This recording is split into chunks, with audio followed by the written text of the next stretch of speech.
Do not disturb. And then, let's see. I'm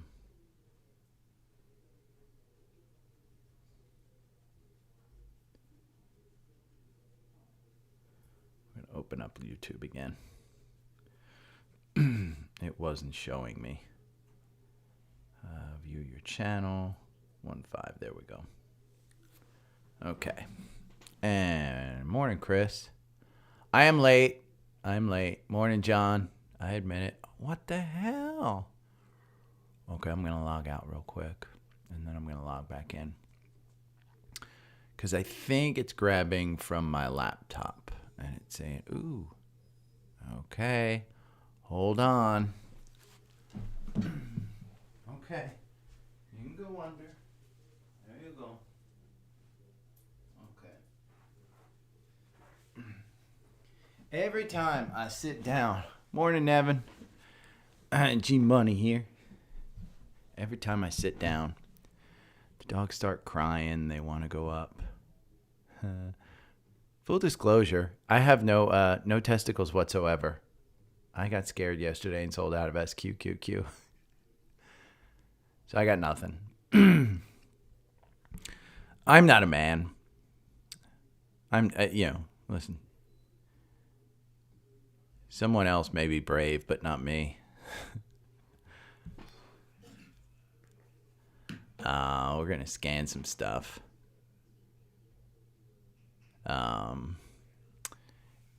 In fact, SQQQ, I think, is up again today. Let's see. It's up 1%. I sold out about 14.50. And I'll show the reason in the... Oh, you know what? Here. I always forget to do this. I'm going to do this now. Monetize this mofo. Yeah, you got more cojones than I do. I just thought, and I'll go over more of my reasoning, but I just thought I was going to sell it. And, okay, there we go. We're going to close that. What's the fix at now?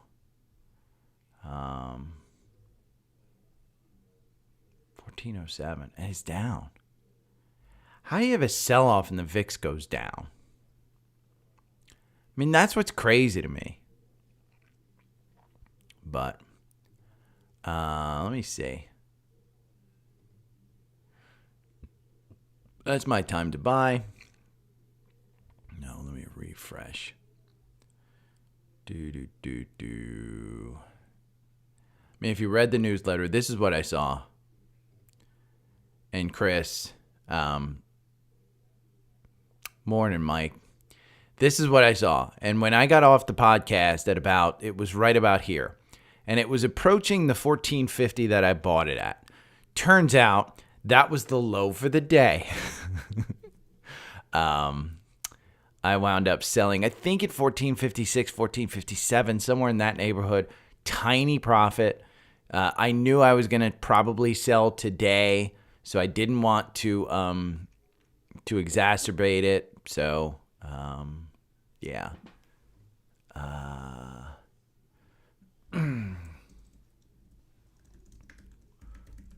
Paid will about terms and education. I'm going to start that paid section with education. Posts that back to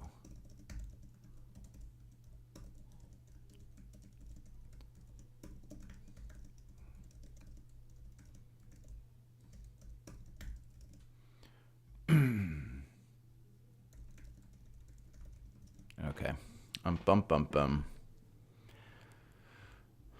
Yeah, but that jobs report just look at this 4 hour. I mean, you've got all the confirmation in the world.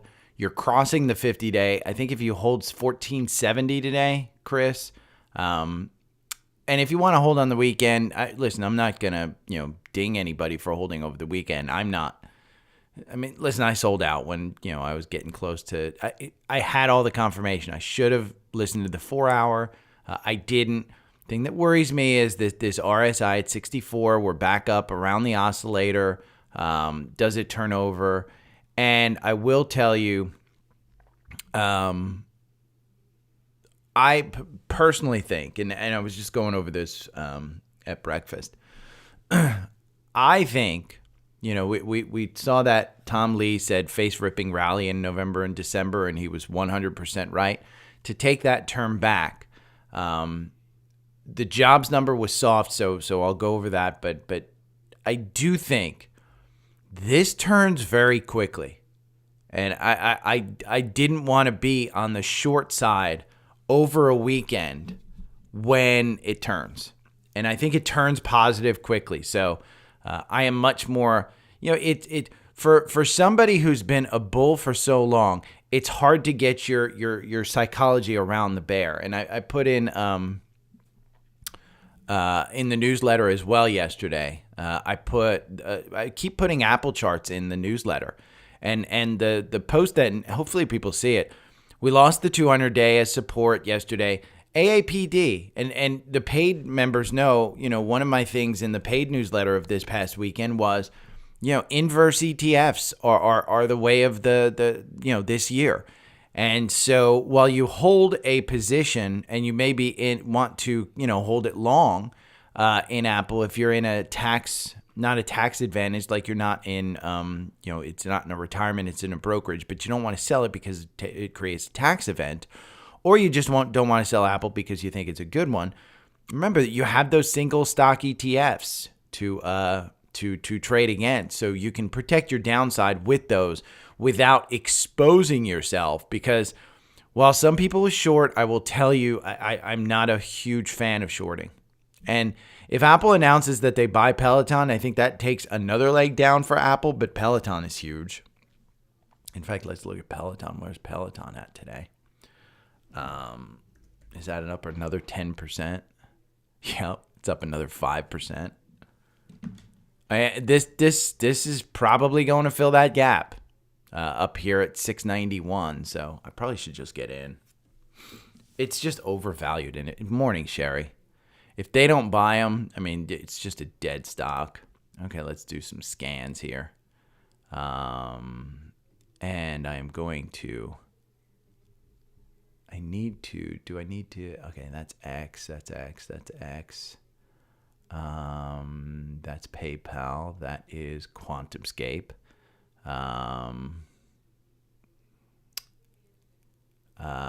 Amazing list of slides. Yes, that's an amazing list. Okay, I've got that. I've got Amber. Oh, let me upload this. This should be uploaded already. I don't know why it's not. Let me quit notes.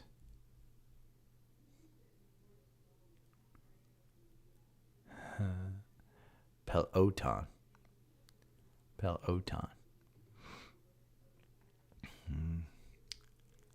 I need to go down to Thursday. God, why does it do this? Okay, there, it's downloaded. There, we got it downloaded now. Okay. Scans. I just need to bite the bullet and buy a new computer for this.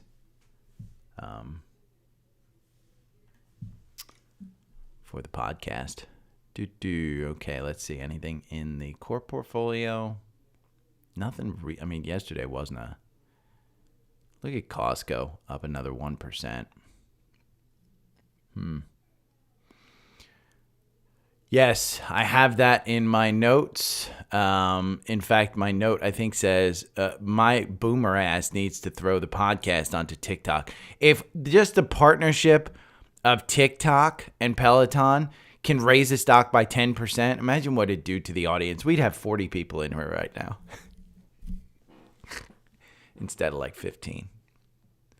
God, what is going on with the scanner?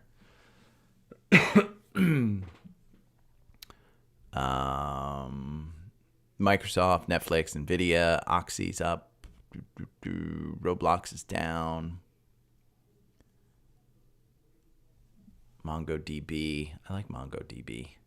Let's see if there's anything on here. I don't. And you know why, Christian? I don't make that much money. I need to, but I don't. Trust me.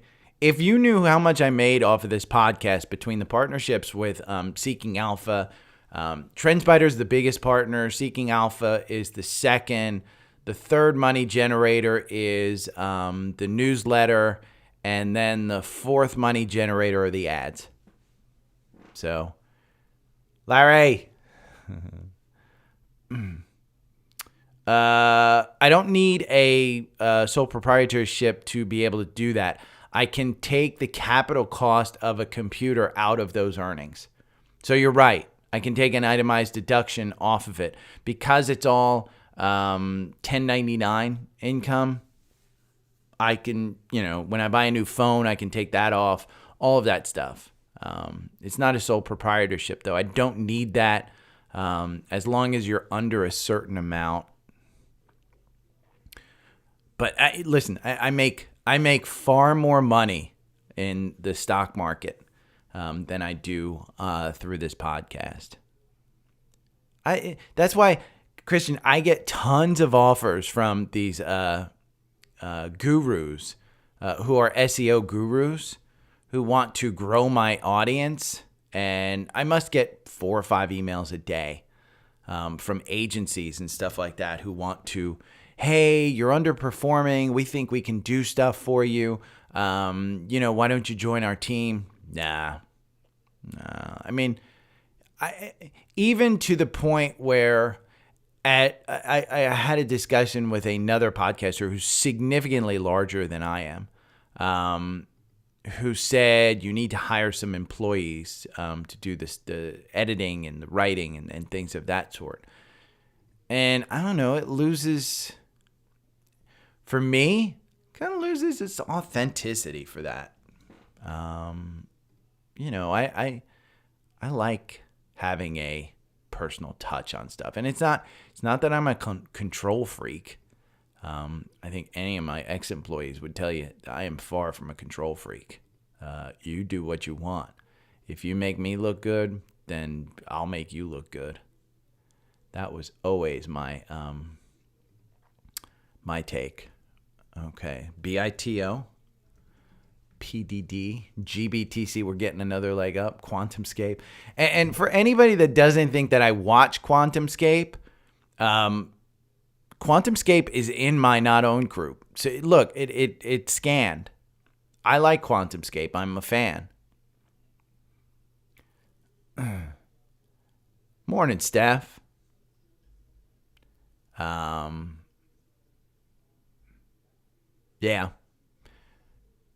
Yeah, I can be a 1099 as just myself.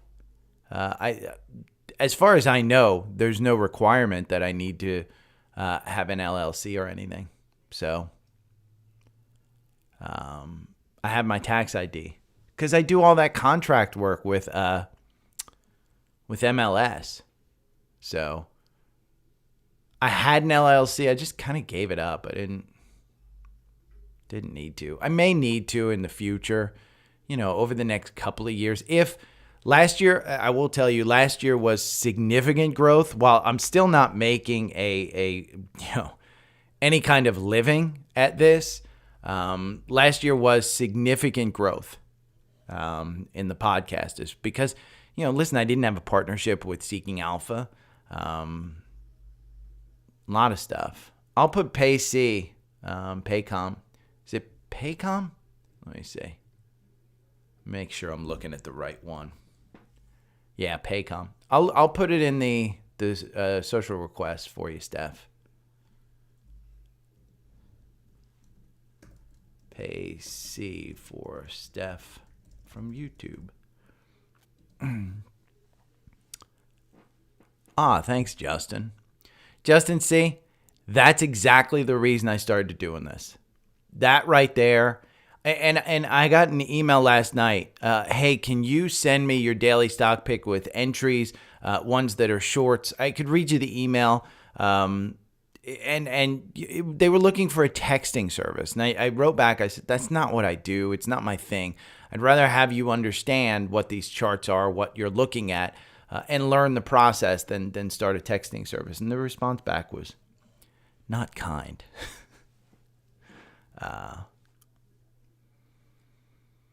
Yes, Christian, you're right. I can't do it against my market gains because I would have to set up some type of separate account.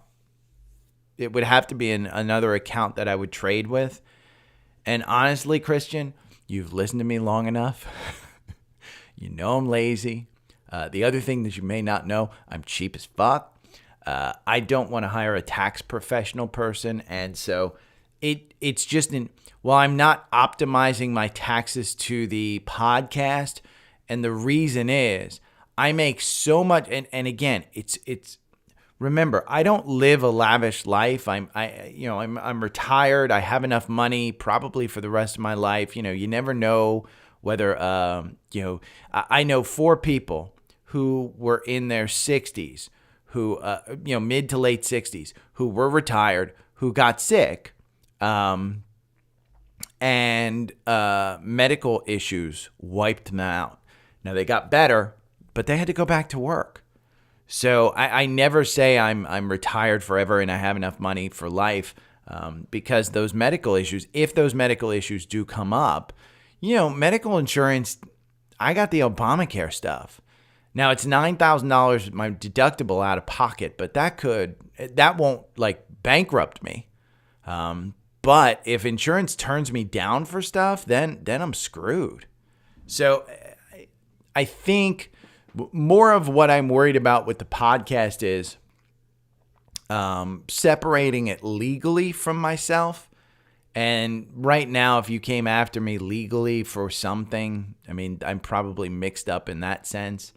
But who would come after me legally? I mean, the number one rule of this is don't trust a douche on the internet. And I am that douche on the internet. That's literally the rule. Don't trust a douche on the internet, and I am that douche on the internet. So if you're making, if you're going to sue me, go ahead, try it. Content in November through Spotify. Yeah. I don't know, Manomi. I don't know if I did it too much. I did raise the price of the newsletter, just so everybody knows. Yeah, I raised the price. And welcome to the live. But I did raise the price significantly. I think I was undervaluing it. But I also wanted to, day ones, I wanted to take care of the day one. So literally when I launched in June, I think it was, Sherry, I am a dummy, Sherry. Trust me, I'm a dummy. But I think I launched it at $50. So there's a bunch of people who got on with the launch at $50 in June. Then as I, started to have a little library and a little archive, I said, hey, I'm throwing it up there. And I threw it up to, I think, $60. And then I did $70. And then I did $80 through October. And then this time I didn't do it as much, but I did go up. I think it's $120 now. It's $120 or $15 per month. And you are locked in for that rate as long as you continue your subscription. So, Substack, thank you to Substack. They are fantastic. They take a shit ton of money out of that. So I think it's 30% I give up through Substack. So, Manomi, I'm just glad you got in there. I love HSA. Yeah, I love HSA. And trust me, Christian, if this turns into enough income, I talked to my my MLS folks last night or a couple of days ago, and there's more opportunities for me to work. I'm not sure I'm going to work at that if this becomes more of an income stream, because that would put me up in a tax bracket that I just don't want to be in. Not that it's a bad thing. I mean, anytime you're making more money, listen, don't ignore money because of taxes. You don't want to do that. And Steph, by the way, look at that chart on your screen. That's Paycom. I don't know anything about the stock, but we'll take a look at it after I run some stuff. Oof. It has not been a good stock over the past 2 years. I take it now. No, it has not. And my guess is that they're making money. I mean, that's the good news, is they're making money. And you can see from 162 to 177, the last time they made about 173, you were at 319. So it might be a rebound opportunity, but it's probably expensive. But we'll take a look at it for you. See, Minomi, I need to take that statement and throw it to the people who are complaining that it's $120. Because I literally upped it, and I did get a complaint, and I'm like, listen, I gave plenty of warning to the OGs who have been here for 6 months. The one OG who complained that I raised it to 120, you had your chance.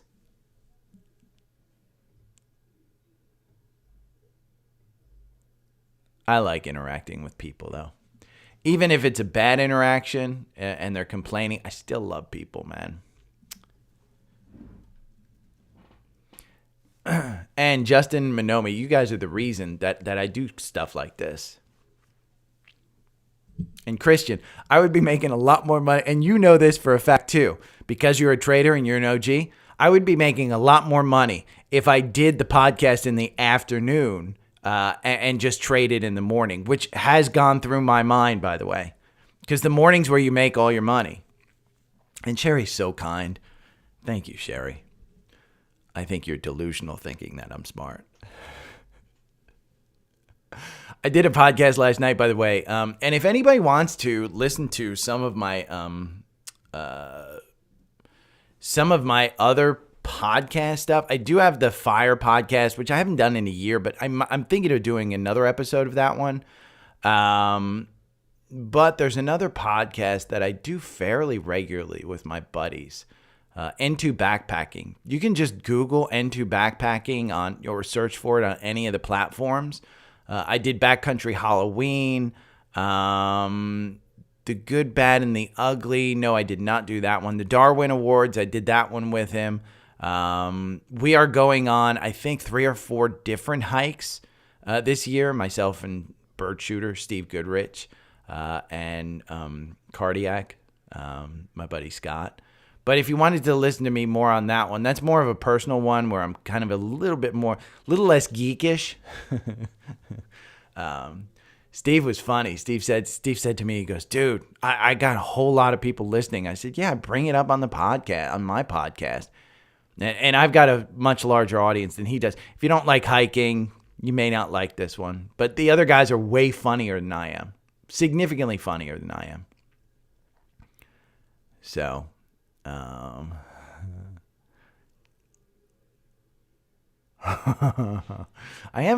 telling you, Minomi, I am a douche.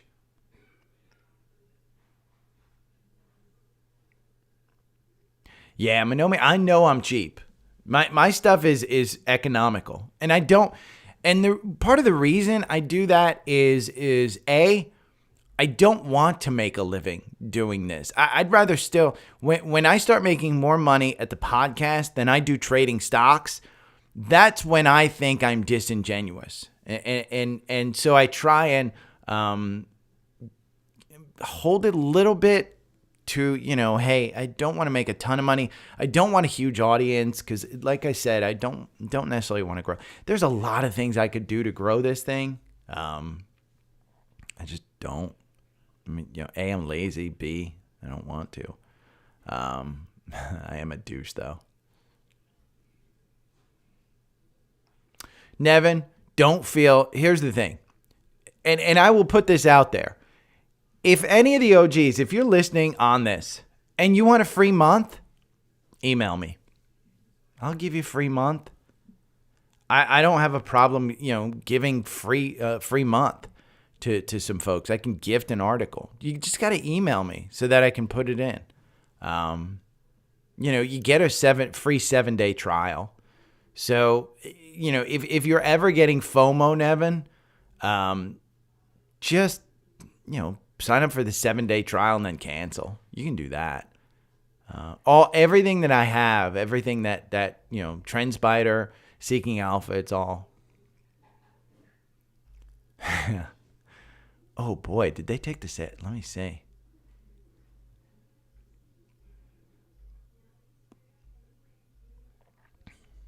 Oof.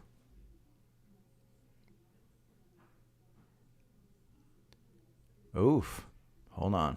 We gotta go to the link tree. Did they take away all sales? Let me see. Tree. Oh.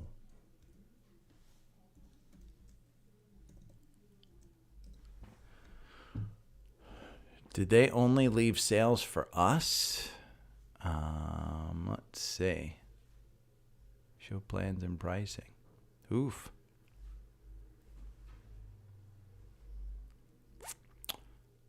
See?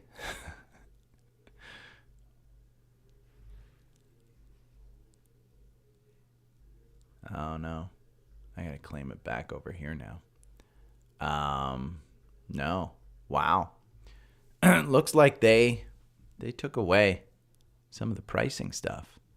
Okay, I'm gonna go backwards. Close that. We'll close that. We're gonna keep that open. We're gonna keep that open. Open up some of my links. So this is an amazing list of slides you should follow on Instagram. It's just a phenomenal.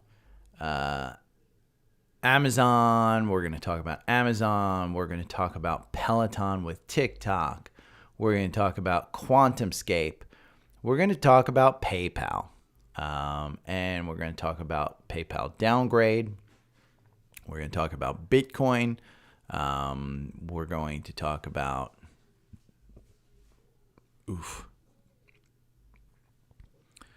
coin insiders. We're going to talk about SPY. We're going to talk about IWM. We're going to talk about QQQ. Okay.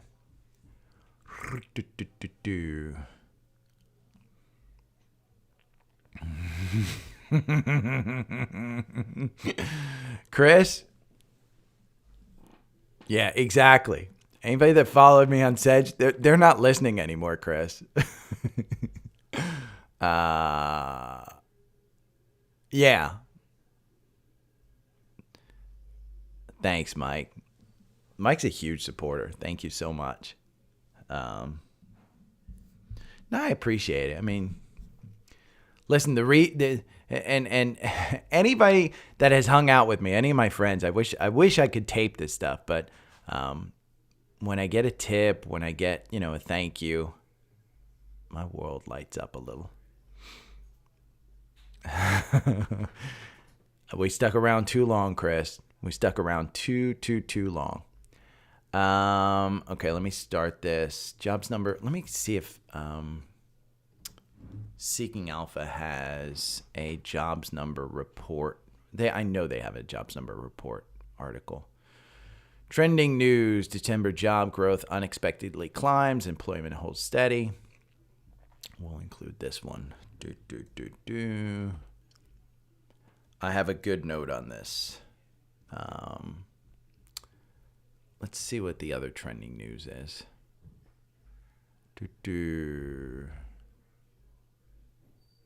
When FDA nod for mass drug imports from Canada. Wow, that's big.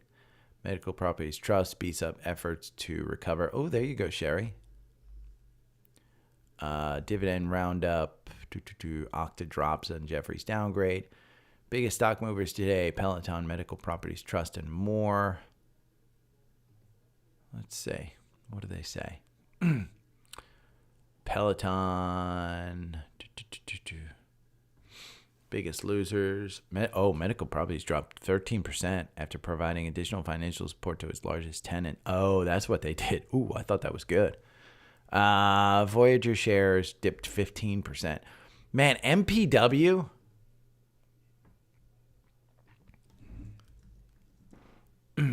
Yeah. Pre-market, it is down at $3.87. It's down 22%. Wow. This is one I thought had the opportunity to come back. I mean, look at it here. It popped all the way up to $5.76.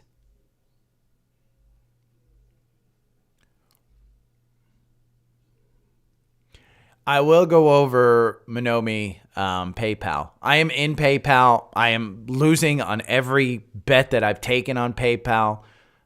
In fact, this one right here, something about the pesky 200-day. This is a daily chart, and there's the 200-day SMA, so you can see it for PayPal. And we've just been rejected every single time. And so the market just doesn't know that it's undervalued. It doesn't know. You had this nice golden cross on the 50-day over the 200. You've now broken the 200, so that most likely is just an ill-fated thing. I thought it was covering this gap up to 73. It's not. It's not. I mean, you've gotten out. The algorithm got you out with a nice 13% gain. Solid. But you still lose money on this one. And the reason is it's a downward trending stock. And we'll pull this out. Hold on one second. Why are you like this? Okay. Let's go. Come here. Okay. Into bed.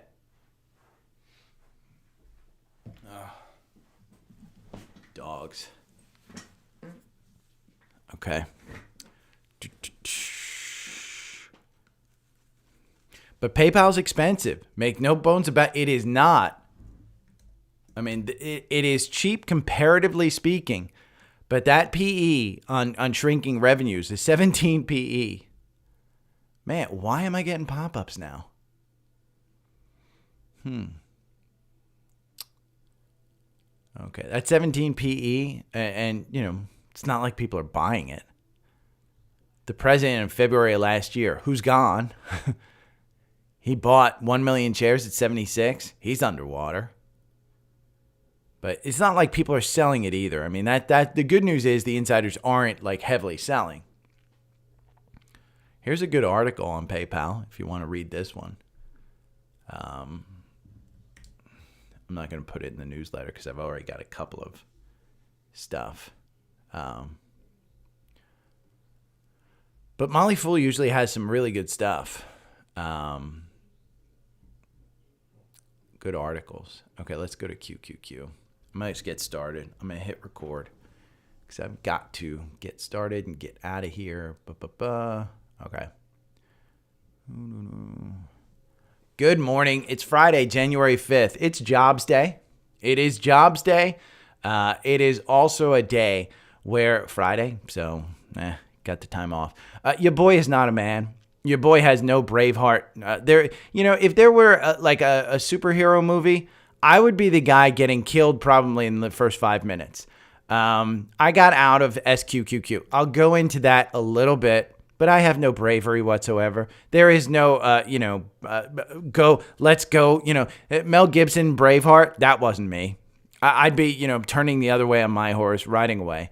But just so you guys are aware, I am doing a paid newsletter tomorrow.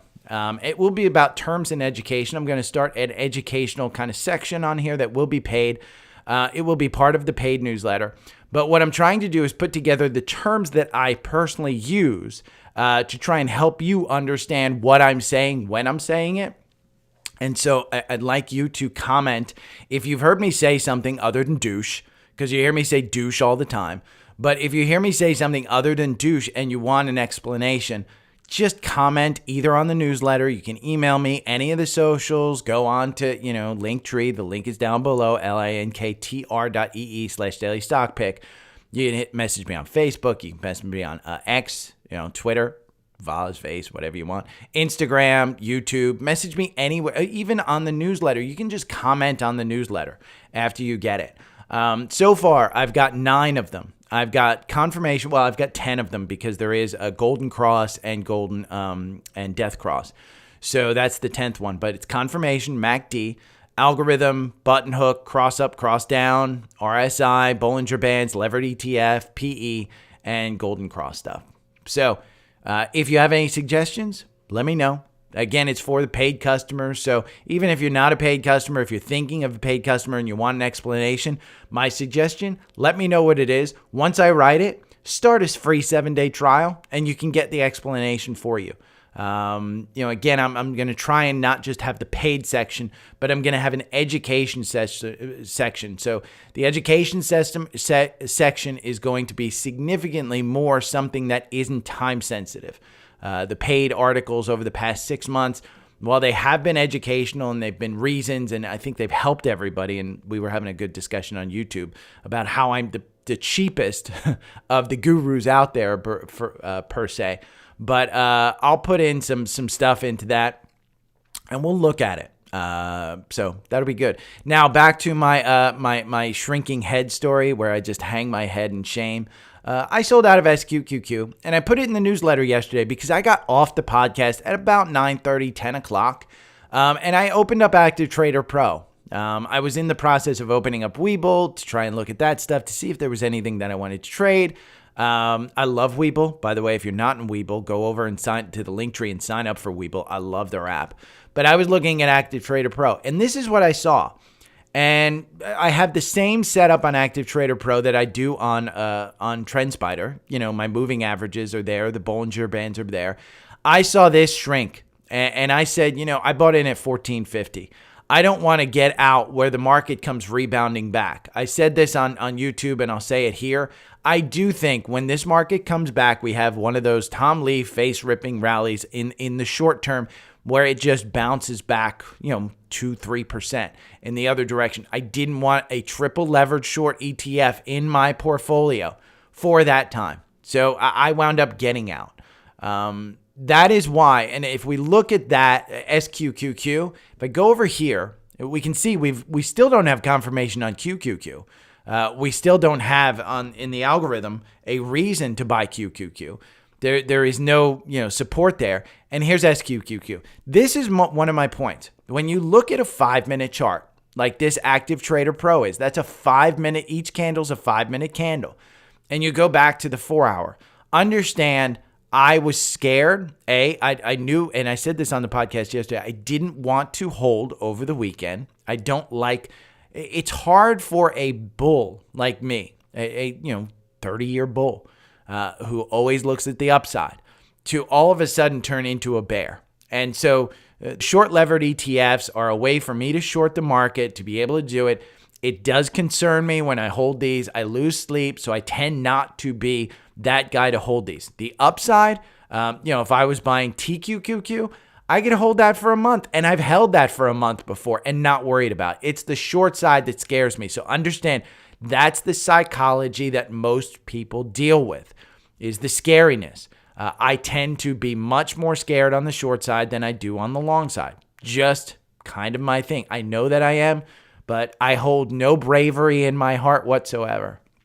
So I sold out yesterday. Understand, you still have confirmation. You are still up today. You opened up just right now. It's at 9:30. We opened up at 1484. I sold out at about 1457 or so, and I bought in at 1450. I sold at the low point yesterday, but I got a profit. So at that point, I'm okay. And yeah, I was in for $10,000.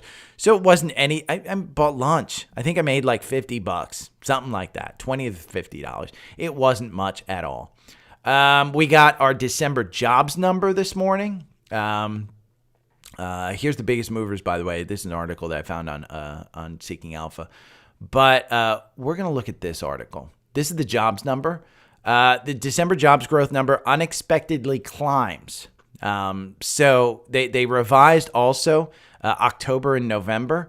So when we look at this, because the jobs number unexpectedly climbs, jobs number was good for the economy, bad for the market. The rally overdid it in November and December. This is my note that I'm reading. Jobs revision means fewer rate cuts in this year. So the 10-year bond rate went up. We'll look at that in a little bit once I'm done reading this note. This is just unwinding. Understand that the market going down is unwinding the crazy move in December. Maybe if we had just a flat December, we wouldn't have been going back. But this is unwinding exactly what we've done. 10-year bond. There we go. 10-year bond yield. We're at 4.05%.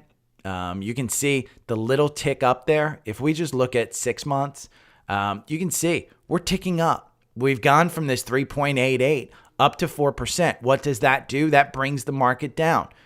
If we get up to 4.25, you can expect the market to continue to go down. The 10 years back above 4%. It's no longer being priced. Rate cuts are no longer being priced into the market. The March rate cut, I should say, is no longer being priced into the market. So we've got to undo what we just did in November. And if we look at let's just look at SPY, for instance. We'll just look at SPY, and we go back to where we were in December, the beginning of December. That's 450. So my guess is, and this line right here that I've identified as support before, that's the first line of defense, I think. I don't think we're going to hold here at the 200, at the 50-day. I mean, I think we're going back down to this 450. Is that a huge pullback? It's, another 5-6%, another 2-3%, 3%. So I think that's where we're going. So that's just my guess. Again, I'm a douche on the internet. Don't listen to a douche on the internet. But that's my guess, is that we've still got more downside. Am I buying back into SQQQ? Probably not. I think I'm going to probably buy into a short SPY. I will not do it today. I will probably look at some long moves today. I always say this on a Friday where you have a jobs number that may pull the market down. You don't want to hold short stuff. You don't want to get into new short positions, short-term positions. If you want to trade today, trade it on a short term, scalp 1% out of an SQQQ, which I think you could do. Scalp something like a Boyle or a KOLD. Any of those triple levered ETFs. If you sign up for TrendSpider, I've got this whole levered ETFs to trade. And we can see DRV. This is the short on the real estate bear, 3 times bear. This is up 1.5% today so far. UVIXY is down 2.5%. That means XVIXY, it's up 0.81. It's kind of, SRTY. This is a short, if you think that the Russell isn't going to go down after its greatest month in like 30 years, yeah, look at that. The algorithm got you in at 28. You're at 33 now. This is a fantastic trade on UMDD. This is just the Russell 2000. You're up 10% in 9 days? Yeah. So again, you can look at these short-term ETFs. We talked about TCEL. This is the long one. This is up 1.24% today. It's, it has no confirmation. The algorithm doesn't have you in. That MACD is turning down. The opposite of this is TECS. So TECS and TECL. I said, hey, I do think that TECS comes up and fills this gap up at 12. Am I buying this on a Friday? Hell no, I'm not buying this on a Friday. So let's go back to the newsletter, because I have been posting for the past 2 days, and this goes to kind of a thing. I posted for the past 2 days this Apple chart, and I said if we lost the 200-day support, AAPD is your play if you're worried about Apple. So let's go and look at Apple and AAPD. AAPD, just so you know, is a short of Apple stock. It's a single levered ETF. The paid newsletters, customers know. I wrote in the paid newsletter, hey, levered ETFs and single stock ETFs, that's a way for, 2024. That's probably a theme because, again, we're going to be in this trading range, and I think we're going up and down. Here's Apple. Look, you got a gap here between 188 and 191. You are at some point going to fill that. At some point, I don't know when, but at some point you will fill that. We lost the 200-day as support. It's kind of hanging around there right now. If you're worried, AAPD is the deal. I mean, if we just look at AAPD, this stands for Apple down, AAPD. It's a 1 times bear, so it's not levered at all. But if you think that, Apple's going down, this is a solid. I mean, look, you're up what? We'll look at an updated one. With the algorithm, you're up. You're just hitting the 200-day, 7%, 18 days.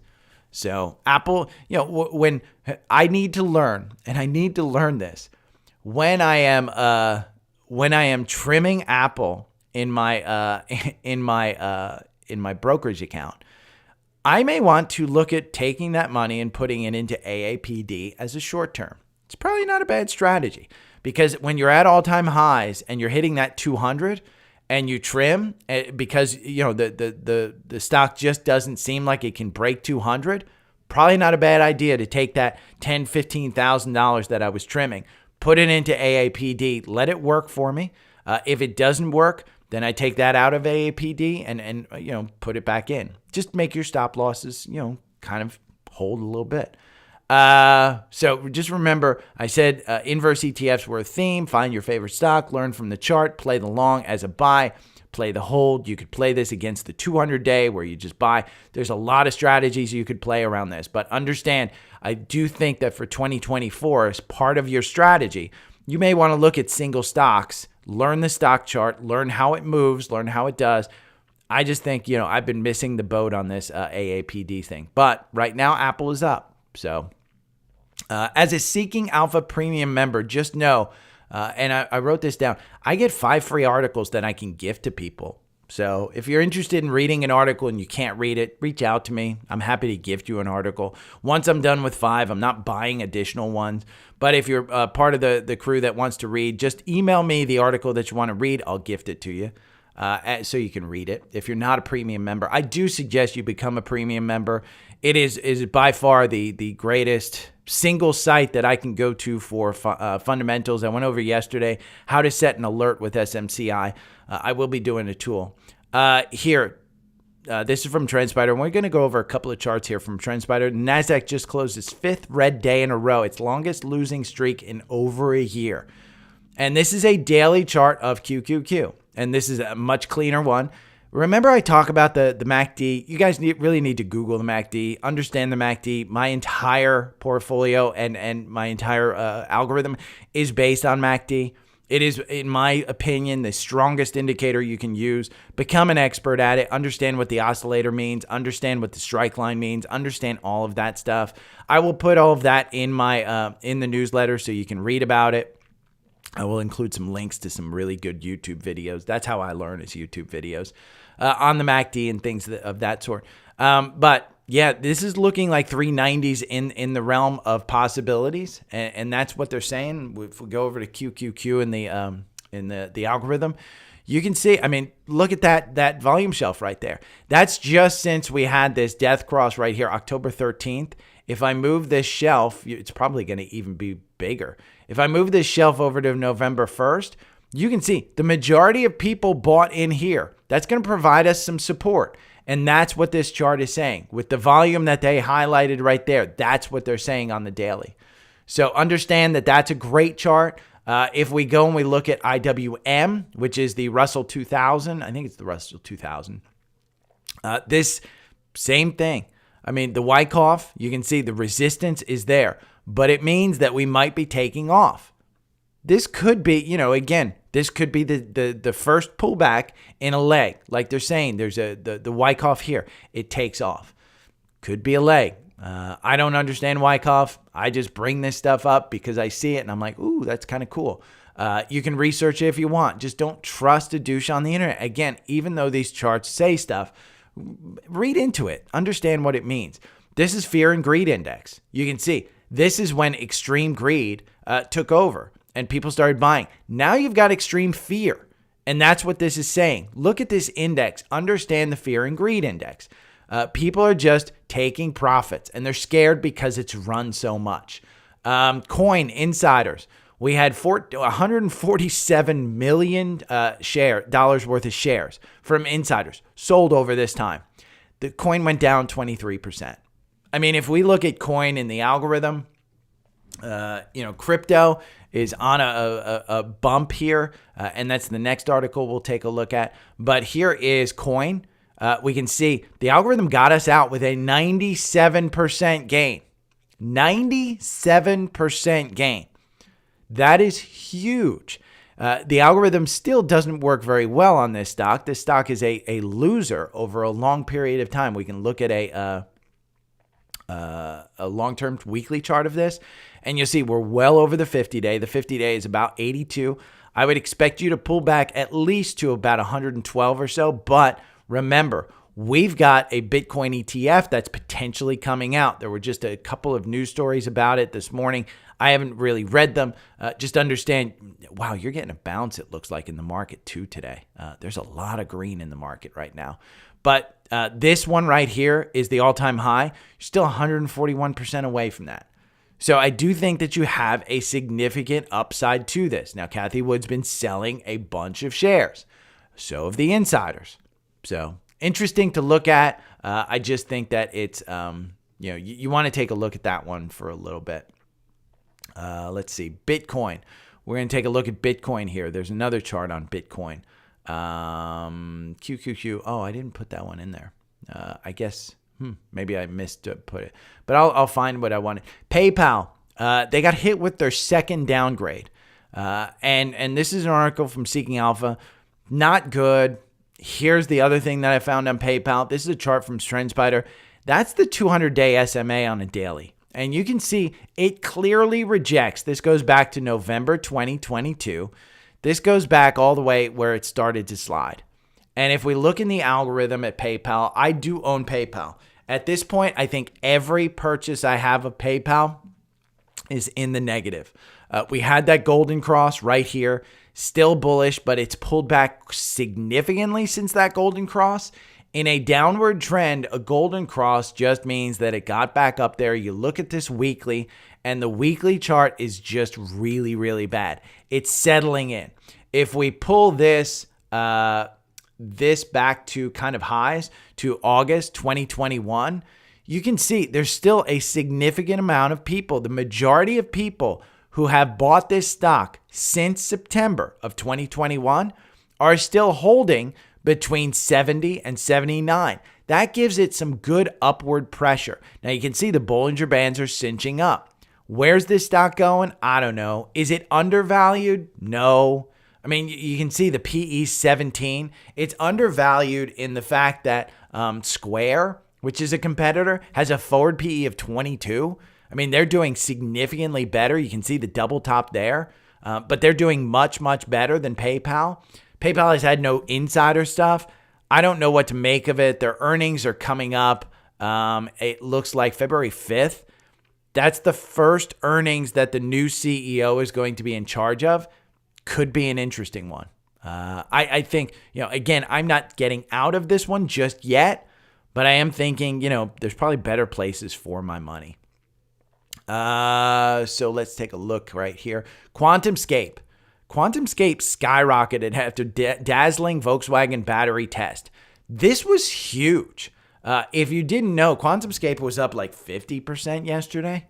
And for those of you that don't know, I do have a list that I don't publish in TrendSpider. It's called Not Owned. And I don't publish this list because it's with risky stocks that I've traded in the past. QuantumScape is in there. And so you can see on the screen, it's not owned.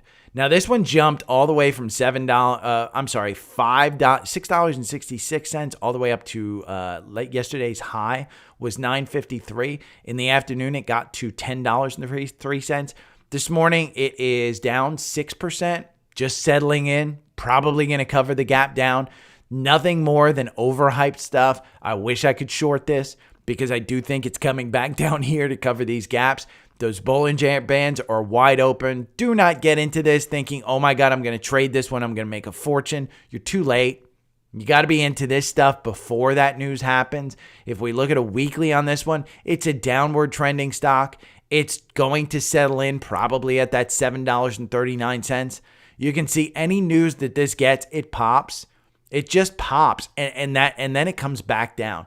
Look at the volume. Every time there's news, it just pops on volume, but it doesn't last very long. Again, each candle's a week. So you've had your week. Then you have your red candle afterwards, after the news. So it doesn't last long. It's one to keep an eye on because their technology is significant. But I like that one. QuantumScape, I would put it into a list that you could watch. Peloton stock. Peloton jumped just on news of TikTok. I wrote, my boomer ass needs to get on TikTok. If Peloton's partnership with TikTok can grow, imagine what my audience would grow. Now, here's the Peloton ratings in Seeking Alpha. Seeking Alpha analyst, sell. Wall Street, hold. Quant, hold. In the industry, it's ranked 14 out of 27. This is leisure product stocks. Right now, JAKK is the top stock in that one. Peloton is one. The only reason to get into Peloton right now is not the TikTok partnership, because I don't think that that's enough of a trajectory for this one to actually start making money. Understand, they are losing money. The only reason to get into this is the potential that actually Apple buys them. And if that happens, I think it's a great buy by Apple. I have used Apple Fitness. It is horrific. I think Peloton's app significantly better than Apple Fitness. I think Peloton's instructors significantly better. I think their branding significantly better. I think Peloton's bike could be probably integrated into Apple sales significantly better. I don't think that they have a very good pricing strategy. I don't think that they have a very good strategy as a whole. I think Apple could probably turn that Peloton bike into outsourcing and making sure that, Foxconn makes it, for instance, get margins up. I think it would be a good deal. So the only thing that I think of Peloton is if you want top leisure stocks, you can see Jake's JAKK. Let's look at JAKK. That I don't even know what that is. Jack's Pacific. Look, the quantum's right. The quant from Seeking Alpha is fantastic at identifying these stocks. Look at this one. This one right now at 1678, over 65 days, you're up 110%. Quant just identifies this stuff. Would I buy into this one now? I don't know. Let's take a look at what they say on Seeking Alpha. Everyone's got it as a strong buy. Even the valuation, strong buy. Growth C+, profitability A-. This is just a solid stock. This is from November 18th, strong buy on Seeking Alpha. Let's see where it was trading on November 18th. If we go back to November 18th, it was trading down here, and you listen to this dude's stuff, it was about 28. So if at $28, and you're looking at it now, that's a nice, 22%? So Seeking Alpha would pay for itself right there. I like Seeking Alpha for these types of things. Amazon snags Disney exec amid streaming push. Don't sleep on this one. Amazon, it's at 145 right now.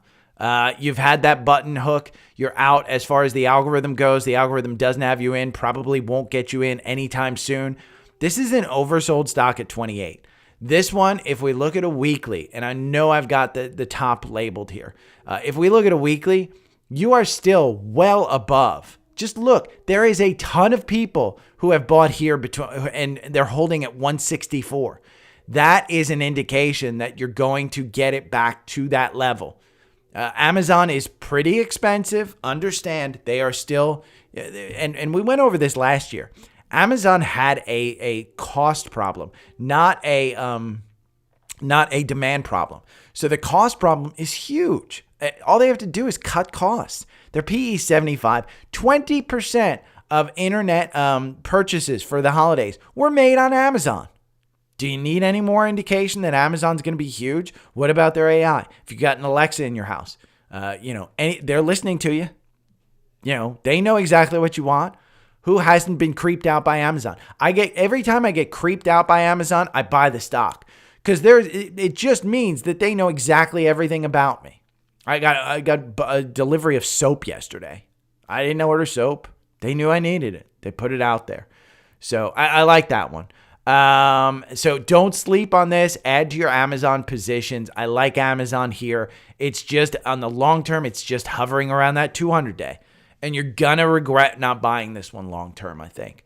Over the long period of time, even if we look at a monthly on this one, it's just pulled back a little bit.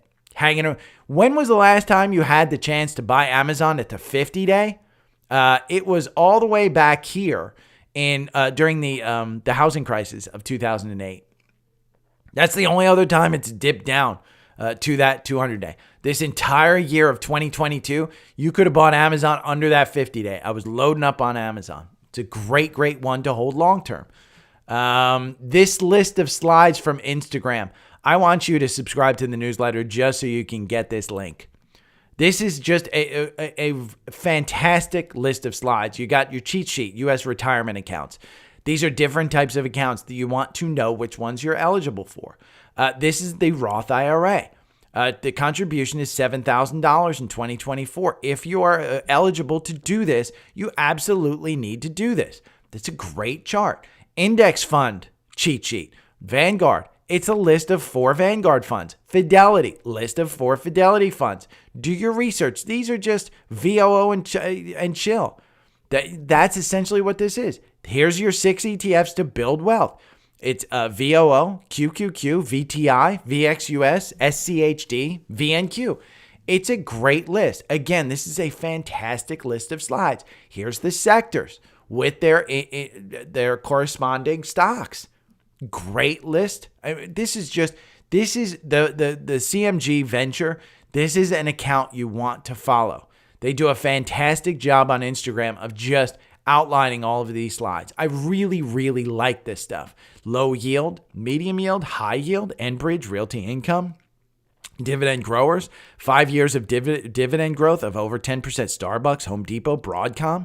It's a great list of slides. Again, when in doubt, zoom out. Stock market has seen plenty of major sell-offs over the past 100 years. Look at that. But it's still upward trending. So don't worry about it. That is just an amazing list of slides. I really, really like that list of slides. Let's get to the social request. Ton Lee from Facebook. Yo, douche. I like when people call me a douche. If you have a moment, I was curious. You have your main algorithm on a 4-hour chart. Have you compared how your algorithm would work on the daily chart? If the question is beneficial to others, feel free to share it. So here's what it is. So I'm going to take my favorite stock, Apple. We're back in the negative on Apple. And we're going to run it in the 4-hour, okay? All I would have to do is change this to a daily chart. And it won't, let me see. We're going to test this on the daily. This on the daily, here you go. Over 1,000 candles, it makes you 190% versus 133%. If I go back to 4 hours, let's see. This makes you 32% versus 2.6. The only thing that changes in that analysis is that it changes, just the calculation. So have I looked at it on the daily? Yes.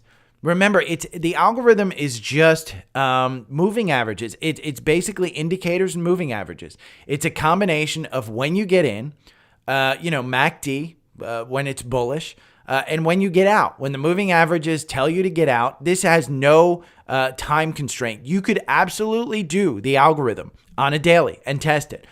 When we built this, 4 hours seemed to be better. And the reason 4 hours seemed to be better was it reacts quicker.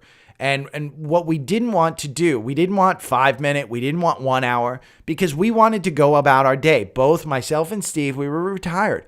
We didn't want text alerts every other hour. We tried 5-minute charts. We tried doing that. We were getting texts. It was too busy.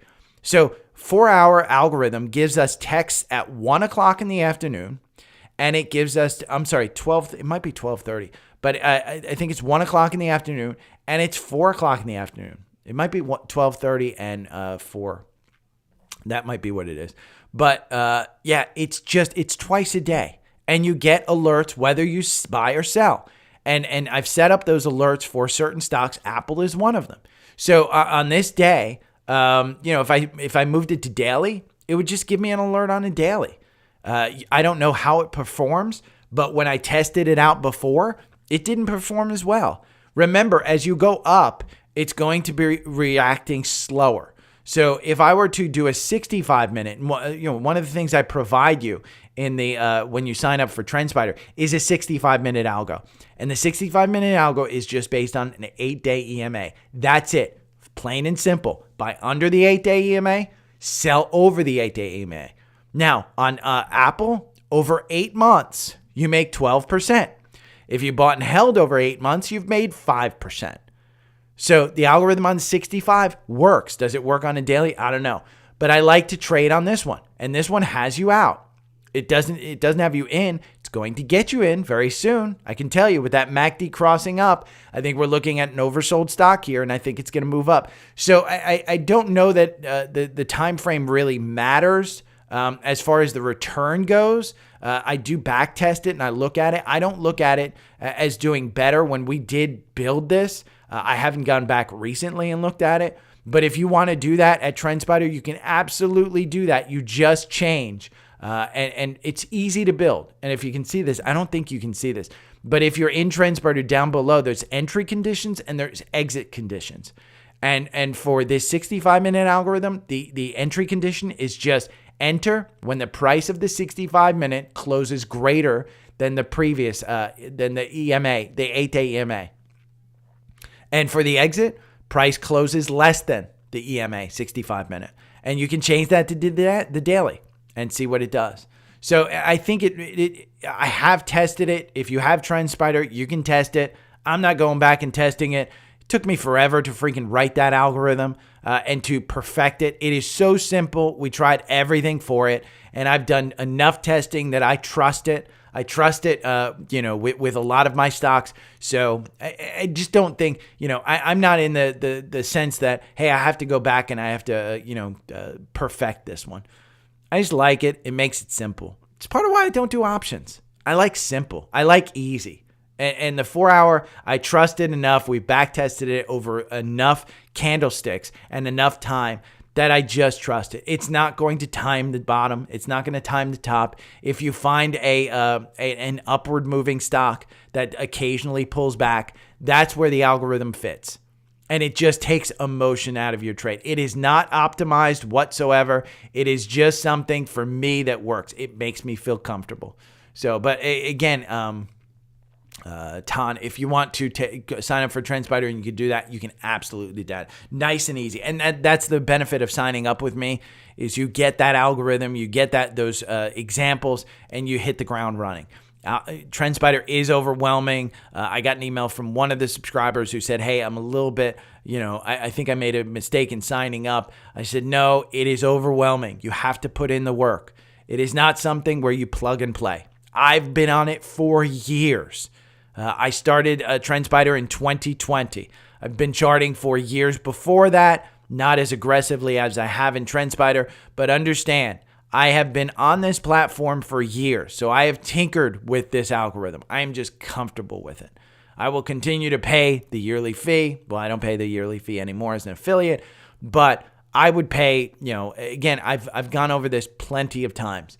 In my mind, the two things that I would pay for, there are three things that I would pay for as a listener of this, but the two things that I personally would pay for is Seeking Alpha and TrendSpider. Between those two things, under $500 a year, I would find absolute 100% value in under $500 for my size portfolio.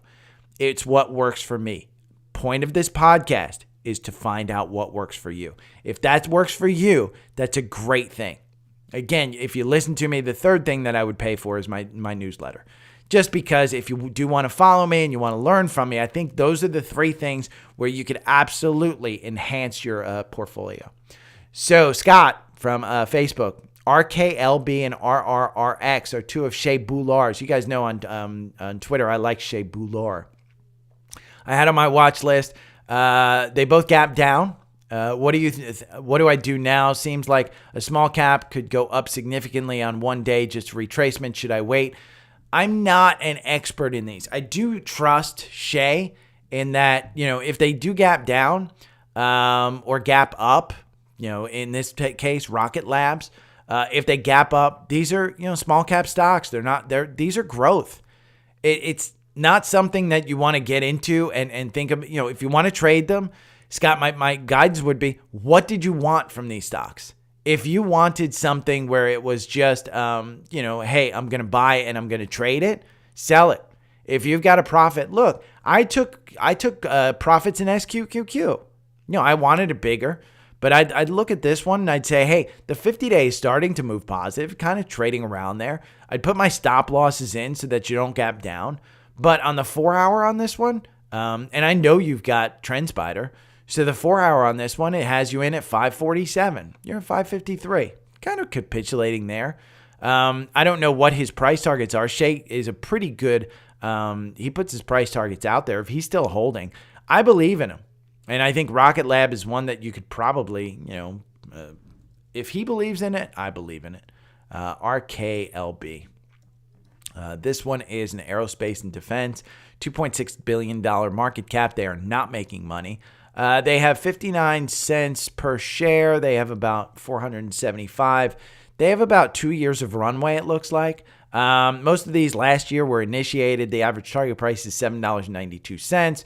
You do have a downward trend here, so you're probably stop up there at about 671 or so. I would say that would be your resistance point. You can see people are selling. Nothing really huge. This was a president and CEO sold on September 11th.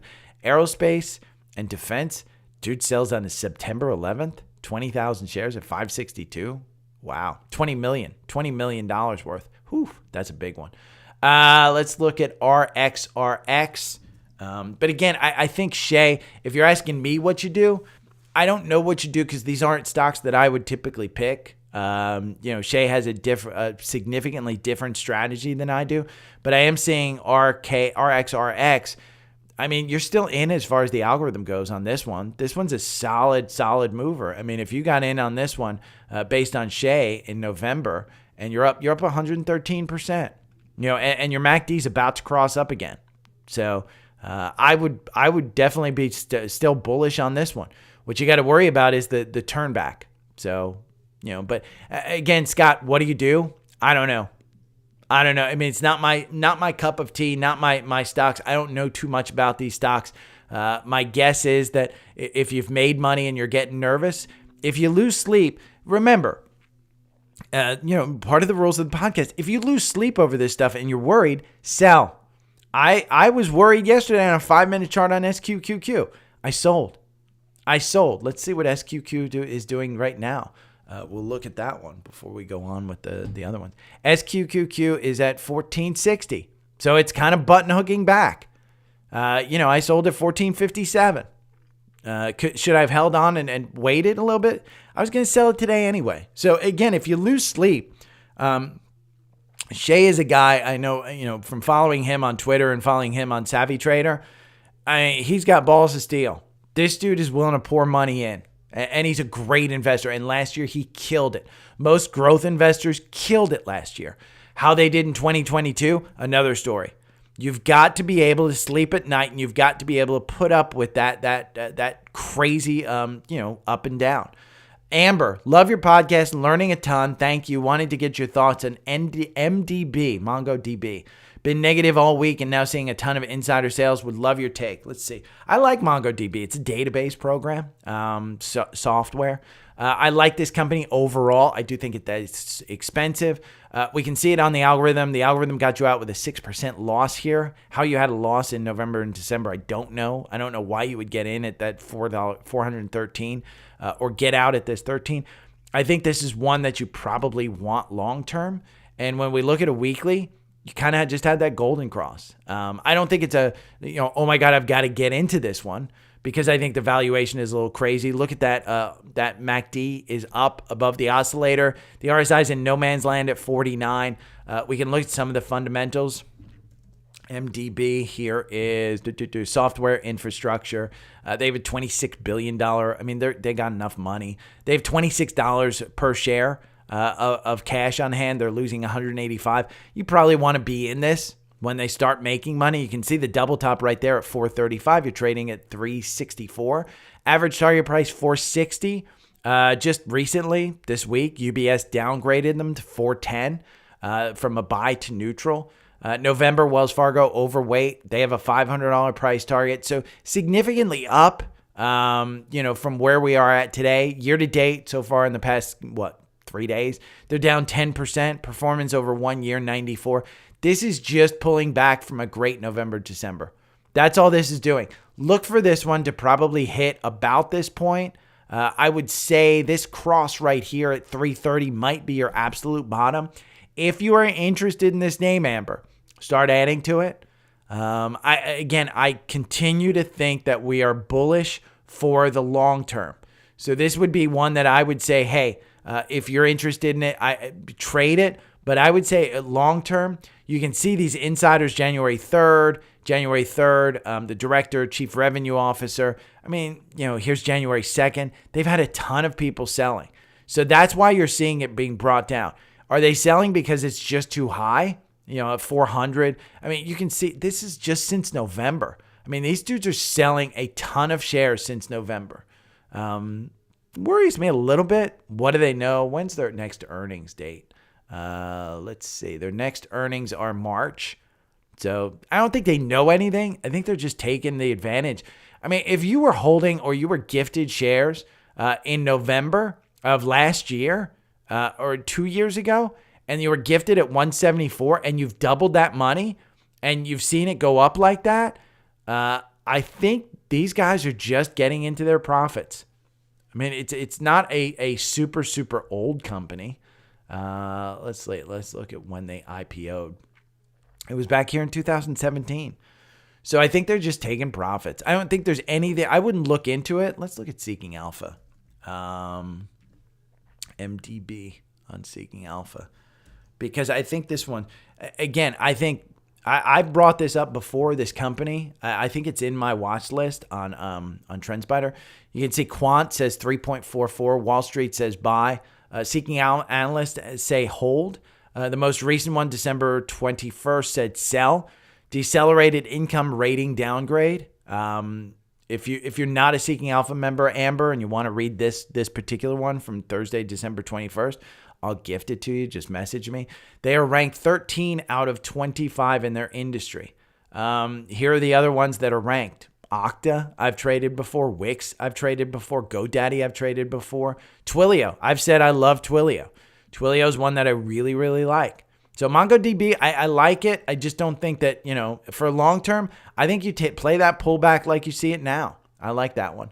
Hari from Spotify, your thoughts on Rivian for 2024?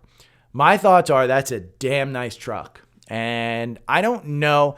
I'm debating. Cybertruck didn't blow me away. I do have to still go see it in person.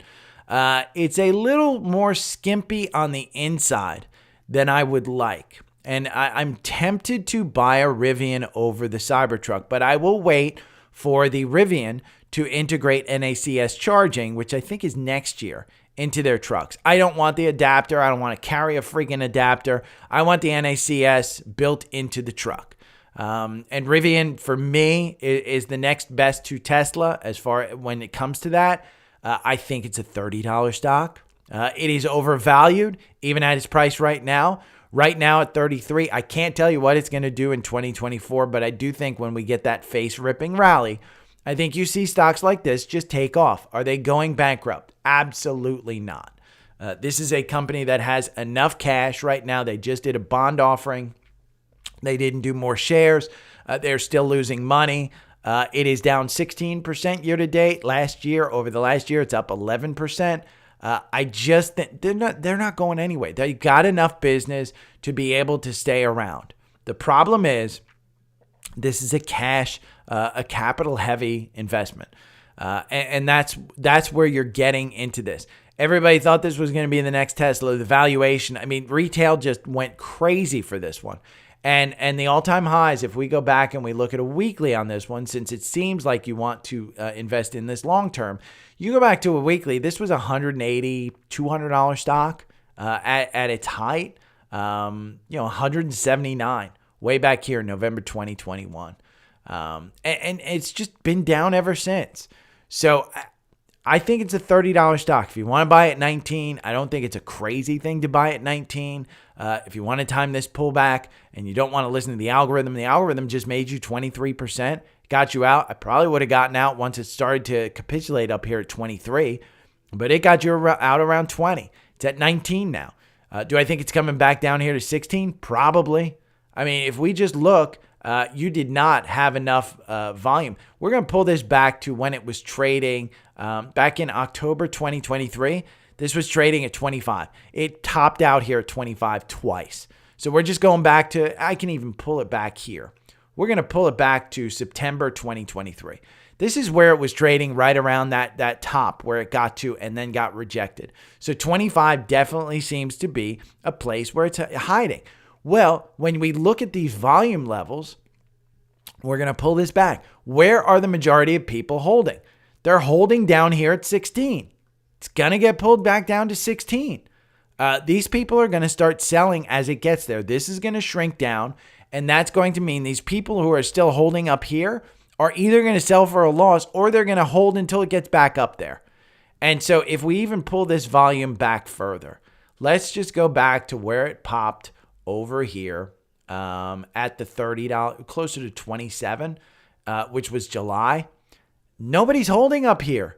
Nobody's holding above this $25 range. There's very few people that have bought and have held in there, but the majority of people are still down here.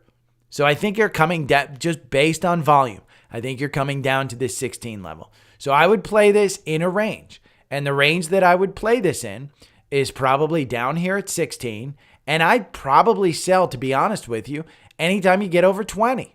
But I do think that at some point in time, it's a $30 stock. There's my thoughts, Harry. It's just overvalued. It's a capital-intensive business. I don't think they're going to dilute shareholders, but that's a tough hill to climb. Paycom, Steph from YouTube wants me to look at Paycom. We looked at this a little bit. The chart is crazy. You've had a couple of gaps down here based on earnings. The first gap back here in August when they reported earnings. This was a gap from 365 down to 333. And then you go sliding down to the next earnings where you're now trading at 244. And you gap down again from 244 down to 157. You're trading at 200 today. Excuse me. The algorithm gets you out with a 15% gain. So it does not have you in right now. And I'm going to pull this volume shelf over here to where we started gapping down, right on the earnings there on August 1st. We're going to look, where are the majority of people holding? They're holding down here at 146 to 162. Okay. You've got a volume shelf kind of building around between 173 and 200. This 200 to 235, nobody's holding. There is nobody in this range because you gap down. So there's nobody holding in this range. So to get above this, they've got to start building some volume. And right now they don't have volume. That MACD is crossing down. The RSI is at 48. I don't think it's a horrible thing. If you want to take a look at this for the next earnings on February 6th, that's the big question, is what do they do on February 6th that's going to bring it back up? You can see we're in a downward trend with that 50-day on the long term. The 200-day is starting to turn negative. We've rejected that 200-day a couple of times here, back in January of 2023 and August of 2023. So I don't know much about this one. Let's look at some. I think they're losing money if we looked at it on FinViz correctly. No, they're actually making money, but their PE is high. I mean, let's look at ADP, which is the other staffing company, I guess, 27, and Paycom is 33. That's a little bit expensive. What are they providing that's giving them the growth to 33? They have a 0.05% dividend. They were down over the past year 34%. Year to date, they're down 4%. Average target price is 196, and you're trading at 198. Most recent, today, Jefferies downgraded them to 195. November 7th, UBS said, hey, we're positive on this one. It's 235. November, Bank of America said, hey, we're down them to 185. So obviously analysts are pulling this one down. Let's go over here and let's look at Paycom, Payc, over in Seeking Alpha. Quant says strong sell. I trust that quant. I mean, again, this Q3 sell-off was justified. This guy on December 8th said, hey, buy. Let's look where it was December 8th versus now. We'll go December here. December 11th, we were trading at between, looks like the high was 207, the low was 186.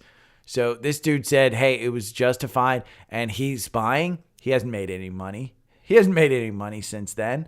These guys say hold. Right now, it's 32 out of 35 in the ranking. So the top one is Upwork. I would probably look at Upwork before I'd look at Paycom. Fiverr is another one in this one. Paychex, Payayx, I've traded before. There's a great list here of some of these ones if you want to take a look at them. But I'd probably stay away and not necessarily think that, hey, I'm going to get a bargain in this one. There's something wrong. Those Bollinger Bands are wide open. You're still trading in the middle of these Bollinger Bands and in a downward trend. I'd probably stay out of it. I think there's better places for your money. Scans, energy sector, BTU. This is Peabody Energy. This is coal. I mean, it's just, I'm not a big fan. They sell their coal basically to China. China's in need of a huge amount of coal. China's, that's who's this main customer, I think, of Peabody. It's okay. It's trading up there at high. You're not going to get a ton on this one. BITO. This is the Bitcoin shares that ARK is trading. I have not traded into this. It's trading at 21.26. We're just seeing the MACD. Again, remember my algorithm. Every scan that I do is based on the algorithm. And right here, you're just seeing it kind of fluctuate. You had this great MACD run. The RSI is just kind of hanging out in no man's land. The MACD crossed up again. So it might be another second leg that you could get into BITO. One moment, I probably need to sneeze. Oof. But PDD. Okay, I didn't sneeze. PDD. Pinduoduo. China. I'm not crazy about it, but it's in NASDAQ 100. This is one if you want to get into it. I think Pinduoduo actually owns Temu. Another one with crypto. GBTC. Another MACD cross up. GBTC on the algo is 80% up. You're even higher than that right now. Maybe another leg. Look at that divergence where you're going down in the MACD, but you're going up in the price of the stock. So divergence, just, different directions. QuantumScape, we talked about QuantumScape in the algorithm, has a buy. I would probably stay away just because you've seen it. Buy at 935. It is going to lose you money. The algorithm loses you 59% versus losing 58%. Buy and hold. I don't think that this one's worth it, but it is in my list, so I figured I'd put it in there. And finally, Medtronic. MDT. These are the guys that do the ventilators during the COVID stuff. They got a huge bump up. They have been not loved since, but they're getting some love now. In the algorithm, 72 was the buy on November 13th. You're up 18%. Anything in the healthcare sector has just been flying through this November, December timeframe. Here's the reason why. It was so beaten down. Now, their earnings kind of justified the beat down as they slid down a little bit. Doesn't justify that big of a one. It's just beaten up. So do I think you get in now? I don't know. I mean, PE is 27. It's back up there. Average target price is 90. You're trading at 84. Not a huge thing. I think that average target price is probably where you're going to hang out. So remember, this weekend I'll be doing a paid newsletter, and it will be about these things and divergence. I will put divergence in there as well. If you have any questions, you can hit me up on any of the socials. Remember, TrendSpider special offer. This is the best offer that you'll get. I think the $400 is over. I will have another special offer if you're waiting to get in. Seeking Alpha, you get $50 off if you click that. Webull, I can't tell you how much I love this app. Get into Webull, put $1,000 in there, $500, do whatever you want. Put $100 in there. Get some free stocks. That's what I did. You get some free stocks when you sign up. The newsletter, that's the link down there. If you're paying anything more than $20 per month, $25 per month for your phone service, you should probably switch over. There's no long-term contract, nothing. You can get it for $20 a month for the first 24 months. Any of the socials, you can hit me up there. I will see you guys Monday. Have a great weekend. And for the paid customers, again, send me messages. Talk to you later. Bye. I think I did a long one today. Oof, that was a long one. Boy, I'm way behind on my live when I look at it. Let's see. Divergence I'll put in there, Mike. Let me see. I need to put... Okay, divergence. I'll put in there. I just kind of went over it. Divergence just means... one indicator's going down, one's going up. Okay, so MPW getting smoked. Yeah, I don't think it's a bad one, but it really is getting smoked. On TrendSpider, how do I turn on the people holding volume on the right-hand side of the chart? Rabid Badger. That is, I believe, let me see my expander list. It, I believe, is the volume by price. Yeah. So it is the indicator volume by price. It's VBP. What you do is you go up here to your indicators. And let's see. There we go. You're going to look for volume by price. Right there. Not the docs. VBP.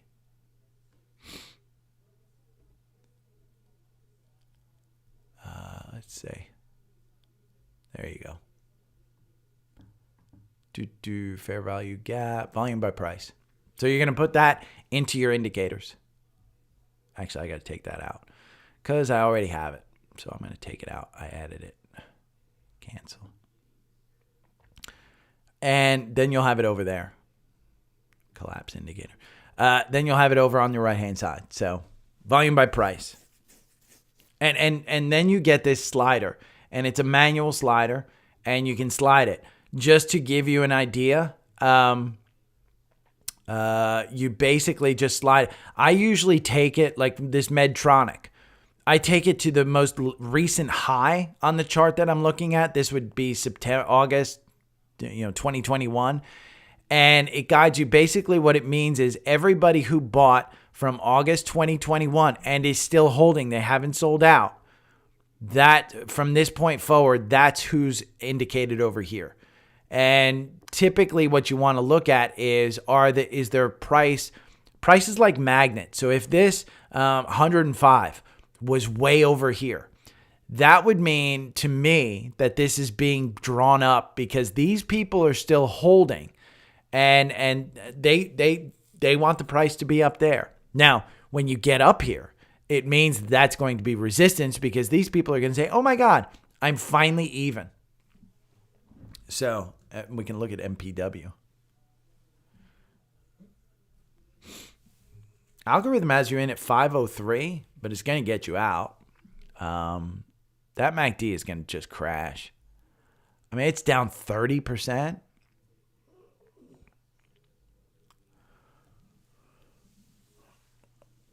Yeah. That run was amazing with the, right? This is the housing crisis. This is a commercial real estate crisis.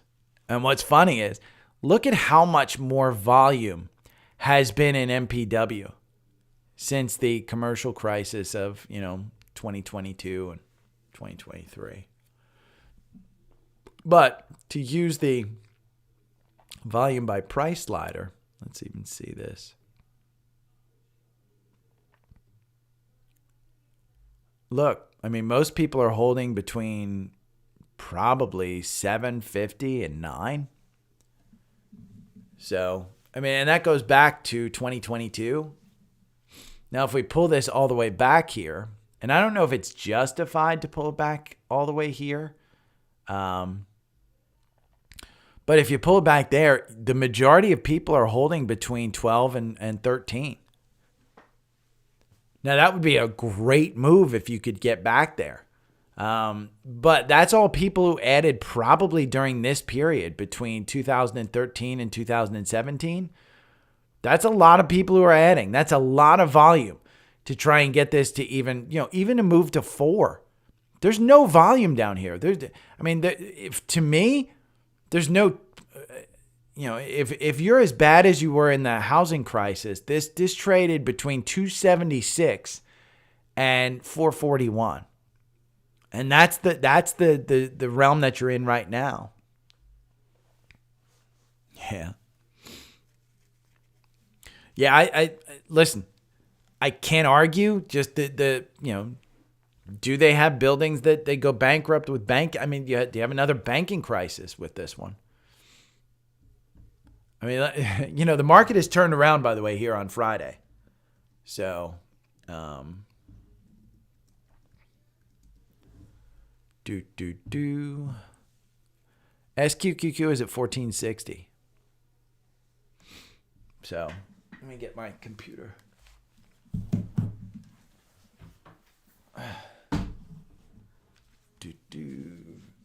I've got to.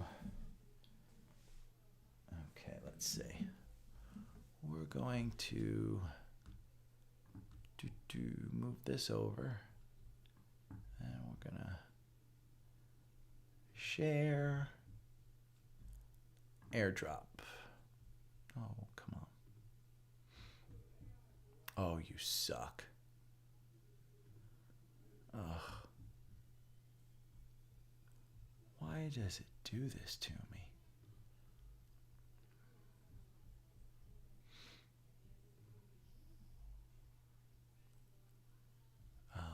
Let's see.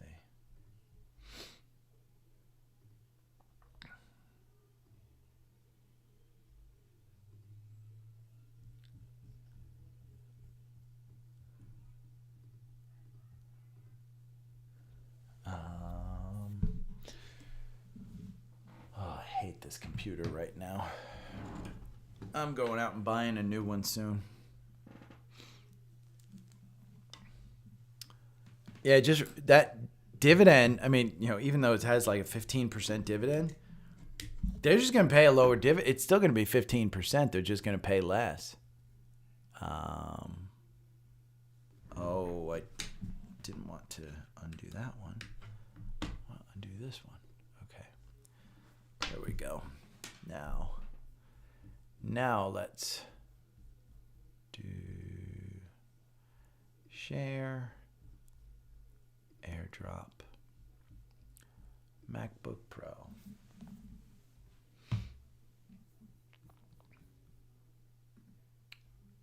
Boom. Boom. Okay. Close. And we're going to close that. Going to close. Okay.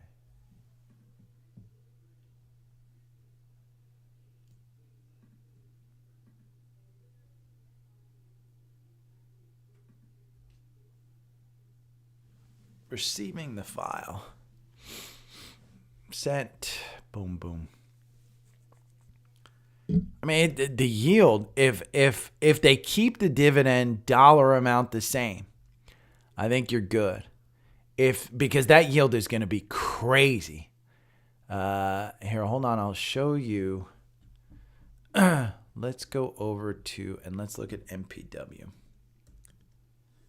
Oh, come on.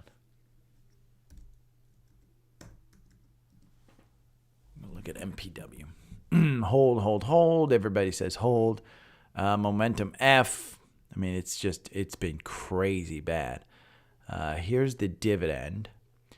And the forward dividend is 12. I want to look at the dividend history. They've reduced it to 15 cents quarterly. So they've reduced it. They have reduced the overall amount from 29. Looks like in 2020 we were at 27. 2021 you were at 28. 2022 you were 29. You started at 2022, but you're down to 15. So your forward dividend is expected to be probably 15 cents, and you're trading at $3. Let's see. What's 0.15 divided by 3.5? It's approximately 0.04285. That's a 4% dividend every quarter. A 4% dividend every quarter. So if it holds at 350 and they keep the dividend at 15 cents. But I would be kind of scared with them doing this deal. They basically, after providing additional financial support to its largest tenant as it seeks to recover outstanding loan balances and unpaid rent. Steward now owes $50 million in unpaid rent and is still paying partial rent due to changes in vendor payment terms. If they continue to give financial assistance to their renters, that dividend, that 15-cent dividend might come down to 5 cents, 10 cents. So that's the only thing I think that would worry me is, hey, if I'm giving financial assistance, can I actually pay the dividend? And that's, again, investing has risk. So the risk is always there.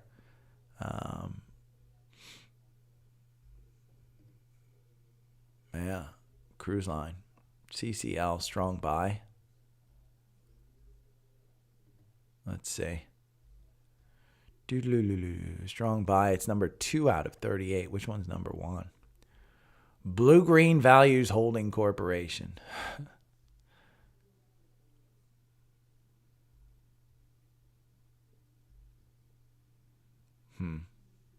Interesting. This one just jumped up from 33 to 73. How did this one jump up like that? Let's see.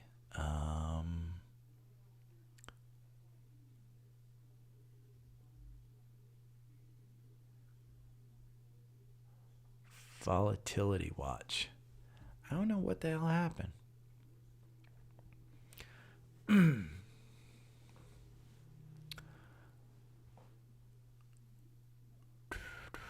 I think for me, I'm not throwing money into there. That's just not and it's not my investment style. I don't think, you guys that are throwing money into it, I don't think it's a bad risk.